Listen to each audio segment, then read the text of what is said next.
पिछले एक माह के अंदर बिहार में हुई आपराधिक घटनाओं की गूंज अब बिहार विधानसभा में सुनाई दी है।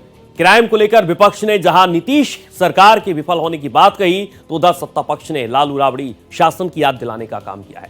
विधानसभा और उसके बाहर दोनों तरफ के नेता एक दूसरे पर बयानों के तीर चलाते हुए नजर आए।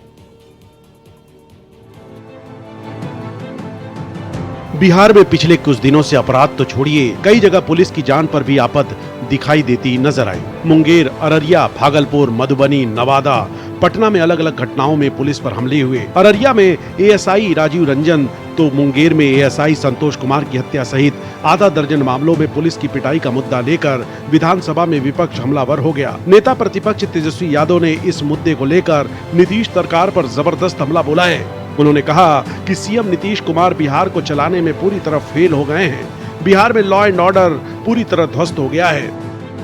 ये लॉ एंड ऑर्डर पे बहस नहीं करना चाहते, कानून व्यवस्था पे बहस नहीं करना चाहते, क्योंकि इन लोगों के पास कोई उत्तर नहीं है, कोई जवाब नहीं है। और इन लोगों से कोई भी किसी से भी पूछ लीजिएगा, A to Z जितने सत्ता में बैठे लोग हैं, वो खाली लालू जी को 15 साल को जिम्मेदार ठहराने का काम करेंगे और कोई जवाब नहीं। 60,000 हत्याएं हुई, इसका कोई जवाब नहीं। 25,000 बलात्कार हुआ, उसका कोई जवाब नहीं। विगत 3 दिनों में इतना पुलिस पे हमला हुआ, पुलिस वालों की हत्याएं हुई, इस पे कोई जवाब नहीं मिलेगा। वहीं सदन शुरू होने से पहले आरजेडी विधायक मुकेश रोशन ने हाथों में तख्ती लेकर नीतीश सरकार का इकबाल खत्म हो जाने का आरोप लगाया। पुलिस कर्मियों का हत्या कर दिया जा रहा है बिहार में। ये कौन सा राज है भाई? कानून नाम का कोई चीज है ही नहीं बिहार में। बिल्कुल तरीके से महाराक्षस राज का आगाज बिहार के अंदर हो चुका है। माननीय मुख्यमंत्री जी अचेतावस्था में हैं।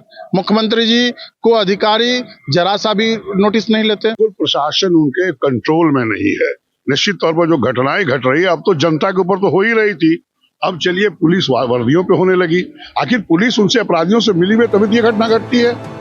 अपराध को लेकर विपक्ष के आरोपों का जवाब जेडीयू और बीजेपी के विधायकों ने दिया और विपक्ष को लालू राबड़ी शासन की याद दिलाई। जब विपक्ष का जमाना था तो अपहरण, बलात्कार, सामूहिक नरसंहार होता था।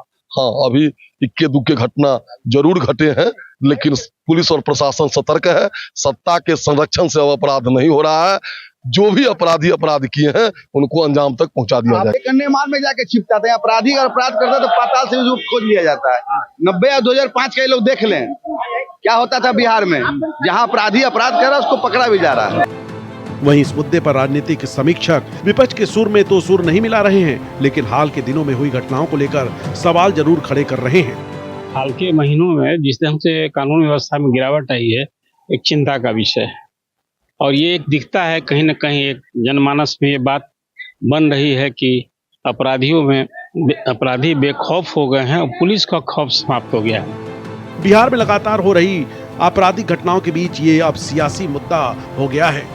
अपराध के मुद्दे पर विपक्ष के आरोपों को भले ही सत्ता पक्ष राजनीतिक बयानबाजी बता रही है, लेकिन ऐसे जानकार भी इस बात से इत्तेफाक रखते हैं कि बिहार में कानून का हनक कम हो गया है और इसी का फायदा विपक्ष उठा रही है और लगातार सरकार पर हमले कर रही है। सहयोगी कैमरामैन राकेश के साथ भारत एक्सप्रेस के लिए पटना से आशुतोष कुमार।